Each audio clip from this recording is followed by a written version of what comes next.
Assalamualaikum warahmatullahi wabarakatuh. Perkenalkan, nama saya Ayu Oktavia Suraeni dari kelas BKPI 2A dengan NIM 2115015. Video ini dibuat untuk memenuhi tugas individu tentang teori kepribadian paradigma psikoanalisis menurut Erik Erikson dengan mata kuliah teori-teori kepribadian dengan dosen pengampu Ibu Puri Handayani MA. Struktur kepribadian. Menurut Erikson menyatakan bahwa struktur kepribadian manusia dibagi menjadi 3 bagian, yaitu 1. Ego kreatif.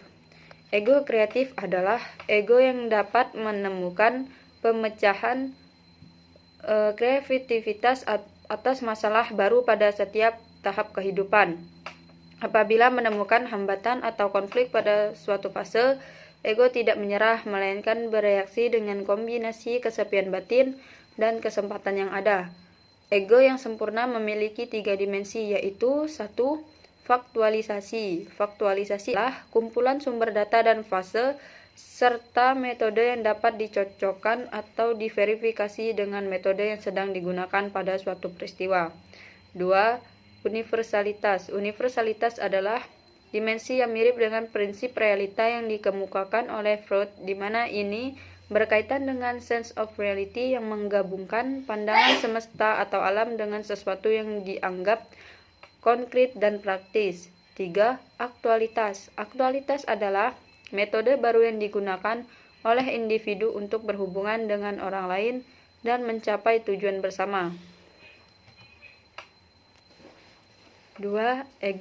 Ego otonom fungsional. Ego otonom fungsional adalah ego yang berfokus pada penyesuaian ego terhadap realita. Contohnya, hubungan ibu dengan anak. 3. Pengaruh masyarakat.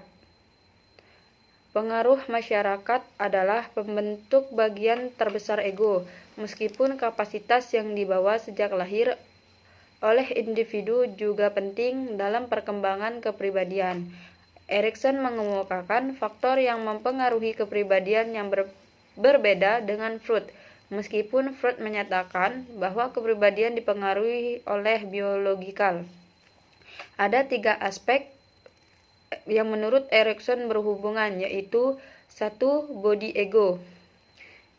Body ego merupakan suatu pengalaman individu terkait dengan tubuh atau fisiknya sendiri. Individu cenderung akan melihat fisiknya berbeda dengan fisik orang lain. 2. Ego ideal merupakan suatu gambaran terkait dengan konsep diri yang sempurna. Individu cenderung akan berimajinasi untuk memiliki konsep ego yang lebih ideal dibanding dengan orang lain.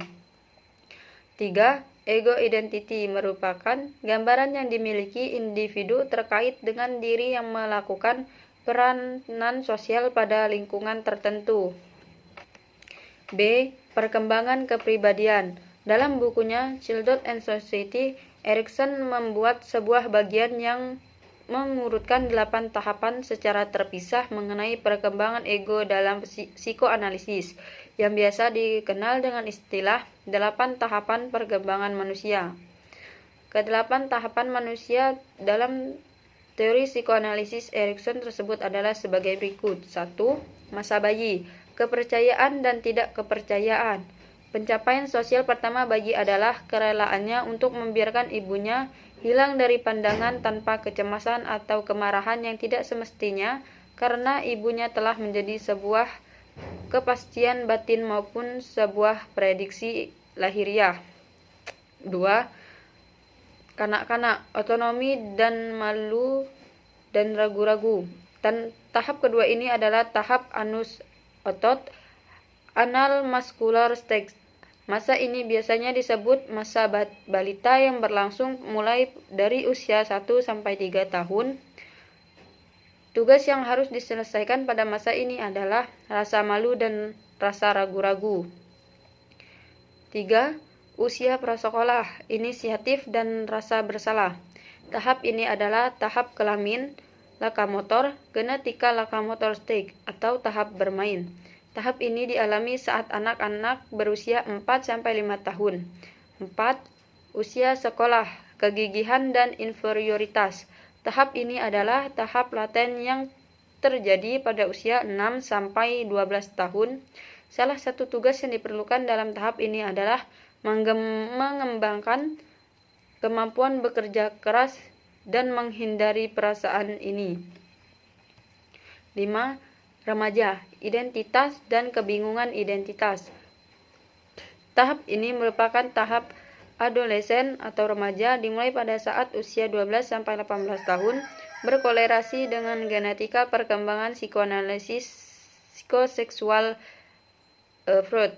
Erikson menjadi terkenal karena deskripsinya tentang psikososialnya yang ini, persisnya karena di dalamnya berisi konsep yang paling terkenal, yaitu krisis identitas. 6. Dewasa muda, keintiman dan isolasi. Tahap ini berlangsung sekitar usia 20 sampai 24 tahun dan sejak tahap psikososial inilah tidak ada korelasi konsep Erikson dengan tahap perkembangan psikososial Freud. 7. Dewasa generativitas stagnasi. 7.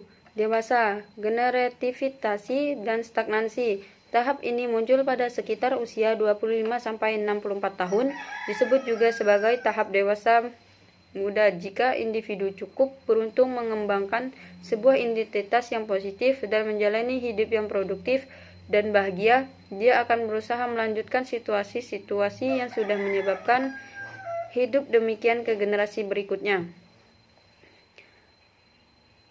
Ini dapat dilakukan lewat berinteraksi dengan orang lain maupun lingkungan sekitar. 8. Usia senja, integritas ego dan rasa putus asa.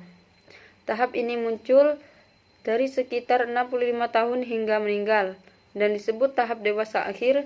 Erikson mendefinisikan integritas ego solusi positif bagi krisis di tahap ini. 3. Penerapan teori Erikson dalam pembelajaran di sekolah.